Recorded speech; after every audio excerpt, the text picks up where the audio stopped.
ఇల్లందులో పోలీసులు కవాతు నిర్వహించారు. పార్లమెంట్ ఎన్నికలు ప్రశాంత వాతావరణంలో జరిగేందుకు ప్రజలు సహకరించాలని డీఎస్పీ చంద్రభాను కోరారు. ఎన్నికల్లో ప్రతి ఒక్కరూ పాల్గొని ప్రజాస్వామ్యంలో తమ విలువైన ఓటును సద్వినియోగం చేసుకోవాలని విజ్ఞప్తి చేశారు. సిఆర్పీఎఫ్ బలగాలతో నిర్వహించిన ఈ కవాతులో ఇల్లందు పోలీస్ సబ్ డివిజన్ పరిధిలోని సిఐలు, ఎస్ఐలు, పోలీస్ సిబ్బంది పాల్గొన్నారు.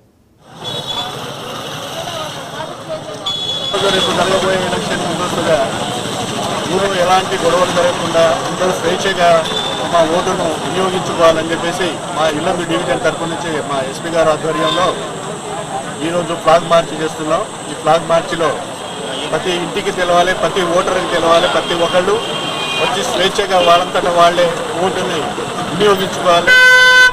ఓటు విలువ ఏంటి అనేది వాళ్ళకు తెలవాలి. ఓటుని ప్రతి ఒక్కరు వినియోగించుకుంటే ఓటు వల్ల మనకు ఎంత అవసరమో ఆ పని చేసుకోవడానికి మన పార్లమెంట్ ఎలక్షన్లో ప్రశాంతంగా పీస్ఫుల్గా జరగాలని చెప్పేసి మా ఇల్లందు ప్రజలకు కోరుకుంటున్నాం.